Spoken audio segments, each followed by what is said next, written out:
Olá, você está na TV Neurovia, seja bem-vindo, seja bem-vinda.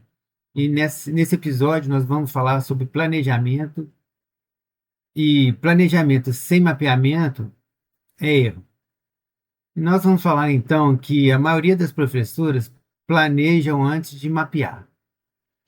Então, o calendário define o conteúdo, o livro define a sequência e a turma define o ritmo. Planejar sem um diagnóstico é adivinhar pedagogicamente. E aqui eu já deixo uma dica do ruído de comunicação que eu vejo nas escolas. É essa palavra diagnóstico. Essa palavra diagnóstico, ela é empregada de várias maneiras e pode causar alguns ruídos de comunicação.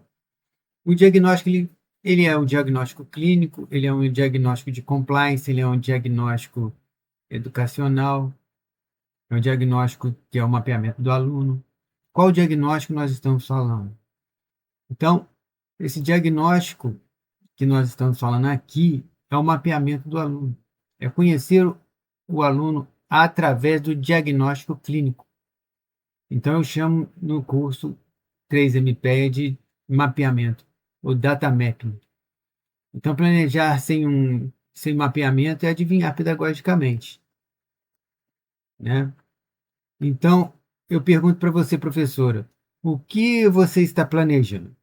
Você está planejando a série escolar? Você está planejando o conteúdo programado ou o nível real do aluno?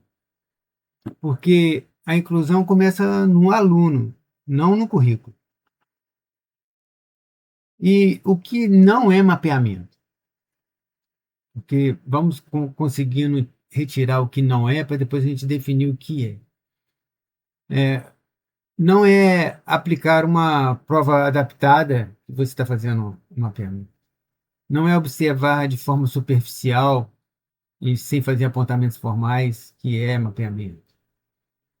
Não é perguntar como ele é e ouvir as características dele que você vai estar mapeando. Não é nada disso.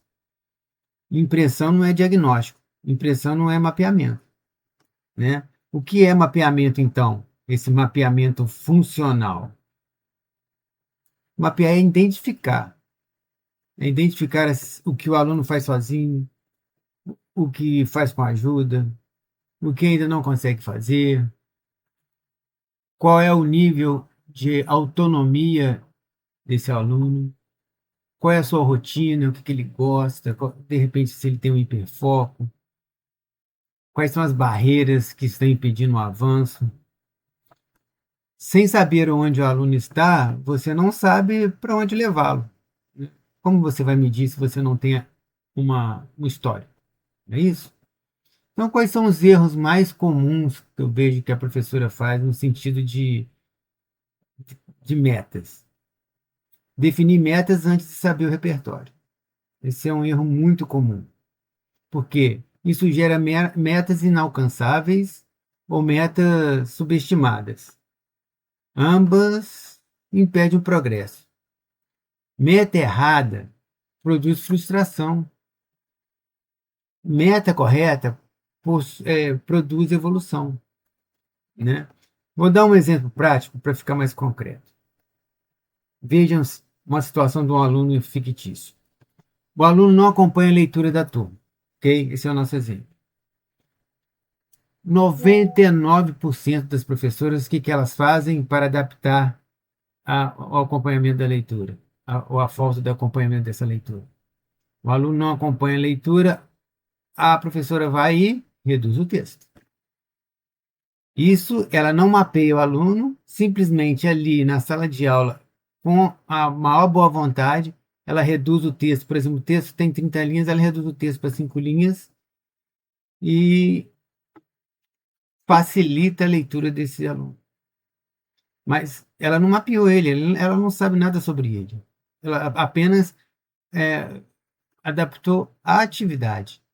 Que ela vai adaptar a atividade amanhã, vai dar atividade depois, depois pede ele para desenhar, né? Assim.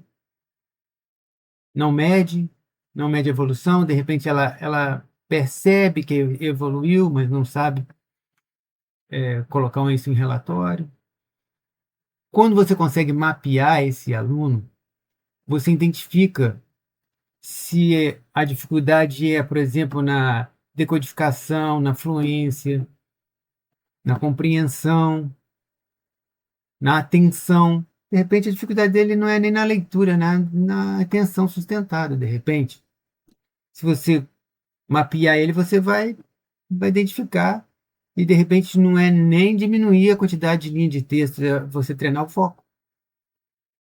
Problemas diferentes exigem estratégias diferentes. Então é importante nós mudarmos a mentalidade, porque o planejamento não é o primeiro passo. O primeiro passo é a leitura funcional do aluno.